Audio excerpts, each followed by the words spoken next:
Magandang araw sa inyo mga giliw kong tagapakinig.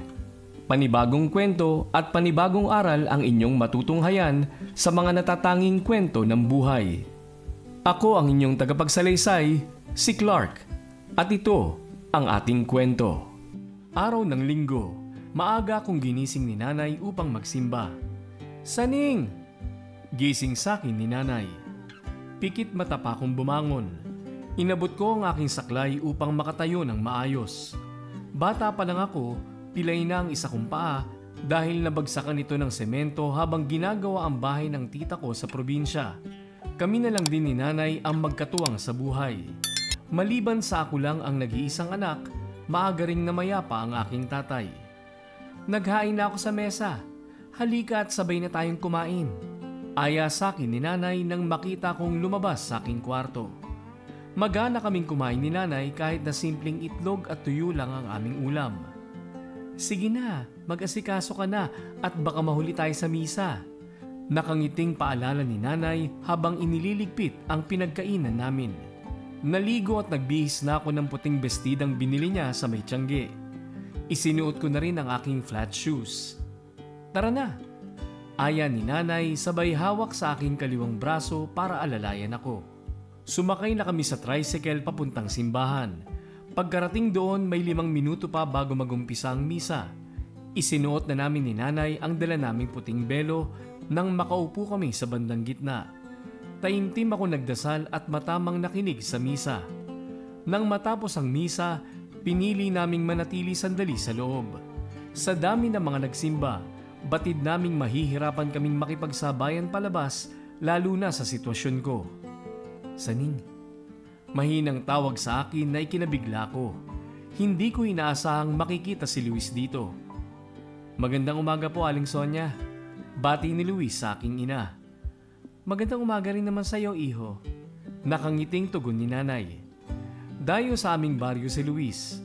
Pero dahil sa laging nagpapalaba ang nanay niya na si Aling Marvic kay nanay, naging madalas ang pagpunta niya sa amin. Bitbit ang mga labahin. Tatambay sandali at makikipagkwentuhan. Ngumiti rin ako kay Aling Marvic at sa kapatid ni Luis na si Lani pero inirapan lang niya ako. Aling Sonia, pwede ko po bang isama si Saning mamayang hapon? Manonood po kami ng palabas sa plaza. Pakiusap ni Luis kay nanay. Biglang napatingin sa akin si nanay. Napayuko ako habang kagat-kagat ang labi. Sige iho, kung papayag si Saning. Tugon ni nanay. Grabing kilig ang naramdaman ko sa mga oras na yon. Malaking abala kung ako ang isasama sa mga galaan dahil sa aking kapansanan. Inaaya mo bang makipag-date sa iyo ang pilantod na yan, kuya? Singit ni Lani habang nakatitig sa akin. Napatikhim si nanay sabay kabig sa akin bilang tanda ng proteksyon. Nasaktan ako sa narinig pero binaliwala na lang. Sige Luis, sasama ako. Automatikong napasimangot si Lani. Patabog niya kaming tinalikuran. Mauna na kami iho. Punta ka na lang sa bahay mamaya. Nakangiting sambit ni nanay kay Luis. Nang makauwi kami ng bahay, walang imik akong pumasok sa silid. Naupo at napaisip. Nawala na ang awa ko sa aking sarili noon dahil sa aking kalagayan. Pero si Lani, ipinaramdam niyang muli ang lahat. Hindi ko maiwasang maiyak nang muli kong alalahanin ang mga sinabi niya. 5:00 ng hapon, nakatanaw ako mula sa bintana. Pinagmamasdan ng mga taong naglalakad paroon at parito. Gusto kong muling maranasan ang maglakad ng malaya. Walang saklay, walang alalay, tumatakbo, tumatalon. Pero malabo nang maibalik sa dati ang lahat. Doktor na nagsabing hindi na babalik sa normal ang aking paa. Napatayo ako at lumapit sa may pinto nang matanaw ko si Luis. Ready ka na? Nakangiting tanong nito sa akin nang makalapit. Tumango ako bilang pagsang-ayon. Nagpaalam na kami kay nanay habang nakaalalay siya sa akin palabas. Daig pa namin ang naglalakad sa ilalim ng buwan sa bagal ng aking mga hakbang. Nahiya tuloy akong mapatingin sa kanya. Pagdating namin sa plaza, naupo kami sa bandang gilid. Iniiwasan kong makipagsiksikan sa gitnang bahagi. Nag-enjoy ako sa mga palabas, lalong-lalo na si Luis. Tuwang-tuwa siya nang makita ang kapatid na si Lani bilang kandidata. Masayang kumaway si Luis sa kapatid kaya nginitian siya ni Lani. Ngunit nang makitang kasama ako ng kanyang kuya ay nadismaya ang kanyang mukha. Nakakainggit si Lani. Tila modelo siya kung rumampa sa entablado. Paborito rin siya ng mga manonood. Hindi na namin ipinagtaka nang si Lani ang itinanghal na mutya ng barangay. Proud sa'yo si kuya. Nakangiting bati ni Luis. Siyempre naman no, ganda ko kaya at saka magaling akong rumampa. Hindi katulad ng iba riyan. Umirap na naman siya sa akin. Sinubukan kong kontrolin ang lahat. Hindi ko inalintana ang sakit. Pero sa huli, ako pa rin ang talo. Bago pa man nila masilayan ang aking pagluha, minabuti ko nang lumayo at magpanggap na okay lang. Nakakadalawang hakbang pa lamang ako nang hindi ko inaasahang mapatid. Mahirap sabihin pero pakiramdam ko'y hindi aksidente ang nangyari. Lampa mo naman pala! May kalakasang sambit ni Lani habang inaalalayan niya akong makatayo. Salamat, sambit ko. Nagulat ako sa ginawa ni Lani. Hindi ko masabi kung bukal sa loob niya ang pagtulong sa akin o pakitang tao lang dahil maraming nakakita. Nanliit ako sa aking sarili nang malingunan ng mga tao sa paligid namin. Ramdam kong ako ang kanilang pinag-uusapan at pinagtatawanan. Kuya, pwede mo ba akong alalayan maglakad? Kanina pa sumasakit ang paa ko. Reklamo ni Lani habang hinuhubad ang suot na sapatos. May takong yon kaya siguro sumakit ang paa niya. Humawak si Lani sa braso ni Luis. Tumingin sa akin at ngumiti na tila nagwagi sa laban. Unti-unting luminaw sa akin ang lahat. Inilalayo ni Lani si Luis sa akin. Kuya, nasa backstage ang mga gamit ko. Mauna na siguro ako, Luis. Paalam ko kahit natatakot akong umuwi ng mag-isa. Nagsisikip na kasi ang aking dibdib at alam kong sa mga oras na yon, babagsak na talaga ang aking luha. Hindi ka pwedeng umuwi mag-isa. Ihahatid kita sa inyo. Hintayin mo ako. Kukunin ko lang ang gamit ni Lani. Hindi ko na hinintay pang bumalik si Luis. Lumakad ako pa uwi habang mahigpit ang hawak sa aking saklay. Pinanood lang ako ni Lani. Abot-abot ang aking dasal habang papalayo sa kanila. Ineng, okay ka lang ba? Tanong sa akin ng isang ale. Nakasuot ito ng itim na damit, itim na palda at itim na belo. Bigla kong kinabahan dahil wala namang patay sa aming barangay para mag-itim. Po? Kabadong tanong ko. Ngumiti siya sa akin at nagwika. Sabi nila, kapag humiling ka rito, ay magkakatotoo ang anumang hihilingin mo. Napatingin ako sa wishing well na nasa bandang likuran niya. Balon? Pero paano nagkaroon ng balon sa daan na ito? Nagtataka akong napatingin sa ale. Tumangu-tangu siya sa akin habang malapad ang kanyang ngiti. Wala namang mawawala, di ba? Saad ng ale. Napabuntong hininga ko. Siguro tama nga ang ale. Wala namang mawawala sa akin kung susubukan ko. Kumuha ako ng barya sa aking bulsa. Inihulog ito sa balon at saka humiling. Nagpalinga-linga ako. Hinanap ang kausap na ale. Pero hindi ko na nakita pa. Hindi ko rin nakita si Luis o si Lani. Inaasahan kong susundan at maaabutan ako ni Luis. Pero ni anino niya ay hindi ko nakita. Umuwi akong pagod na pagod. Hindi ko na ikinuwento pa kay nanay ang nangyari. Napabalikwas ako ng bangon kinabukasan nang marinig ang tili ni nanay. Pinuntahan ko agad siya. Naabutan ko siya sa may kusina. Hawak-hawak ang balakang habang pilit na tumatayo. Nay! Tarantang nilapitan ko si nanay at tinulungang makatayo. Inakay ko siya sa salas upang makaupo. Saning! Anak! Ang saklay mo! Kita sa mukha ni nanay ang pagkagulat. Awang ang mga labing itinaas ko ang aking mga kamay. Ramdam ko ang unti-unting panlalabo ng aking mata. Nay, totoo po ba ito? Wala na akong saklay? Tumango si nanay. Tuluyan akong naiyak. Mahigpit akong niyakap ng ina. Ramdam kong pareho kaming tuwang-tuwa sa nangyari. Isa itong himala. Nagkatotoo ang aking hiling.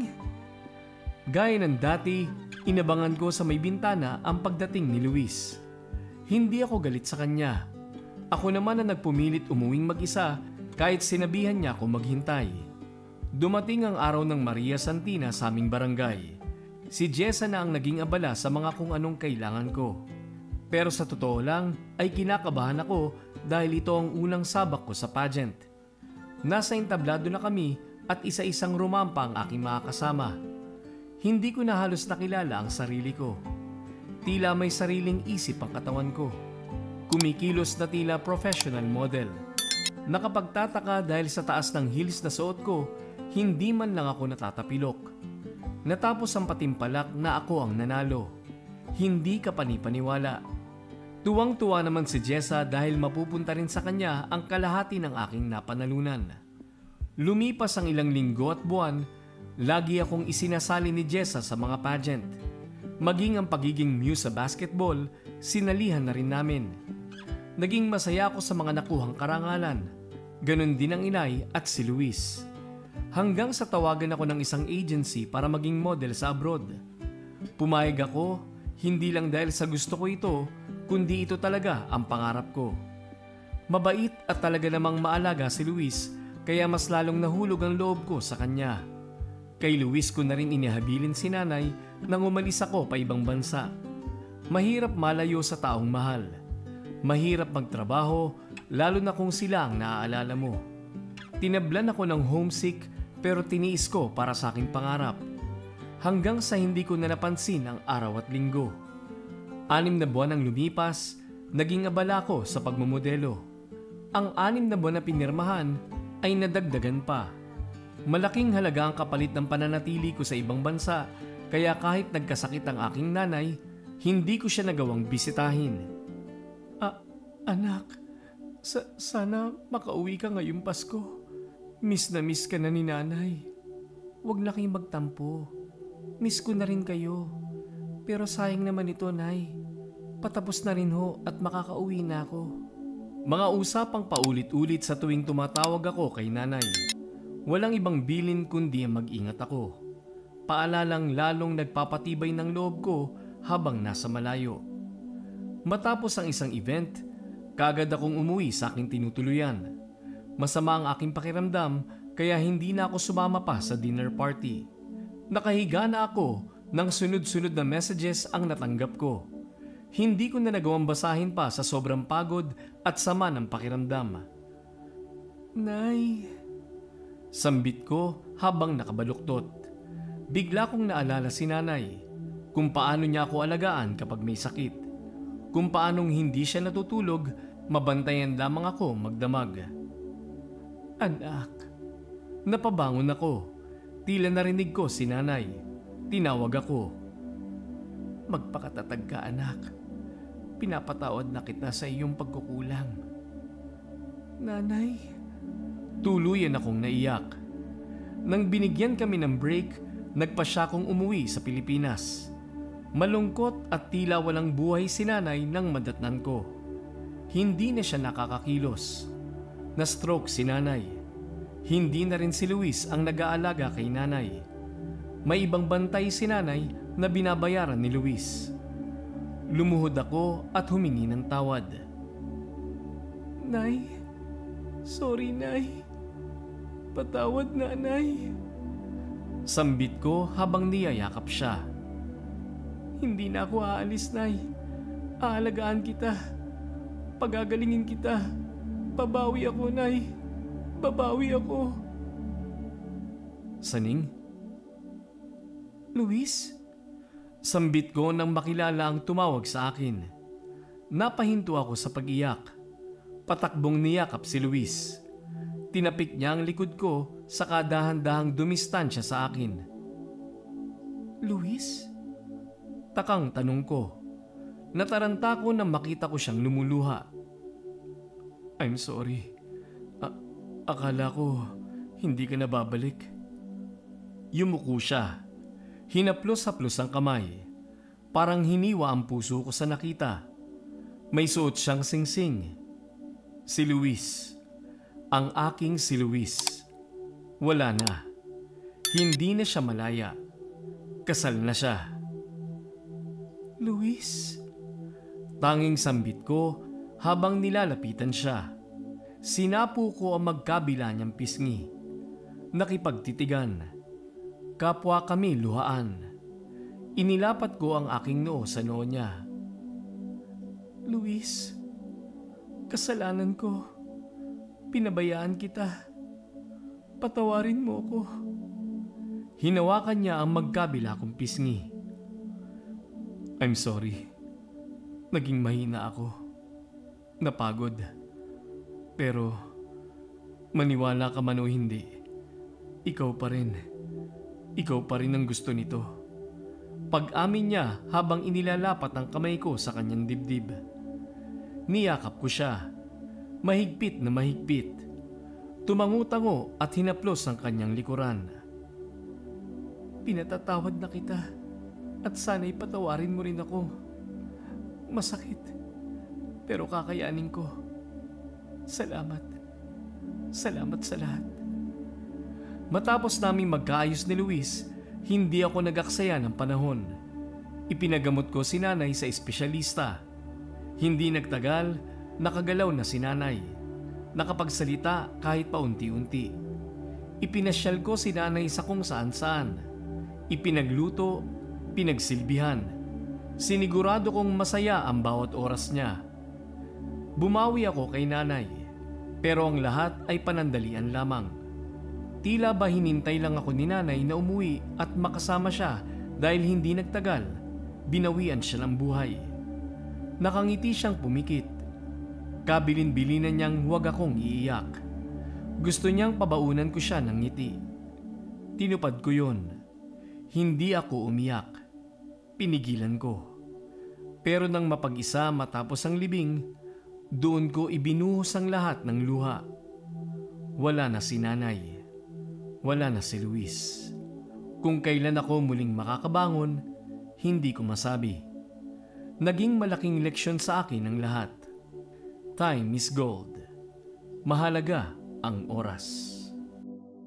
Ang kwentong ito ay mula sa malawak na imahinasyon ng may akda, si Hime Akira. Anumang pagkakahalintulad sa pangalan ng tao, lugar o pangyayari ay di sinasadya. Naway manatiling aral sa lahat na ang pagsisisi ay laging nasa huli. Maraming salamat sa inyong pakikinig. Hanggang sa muli.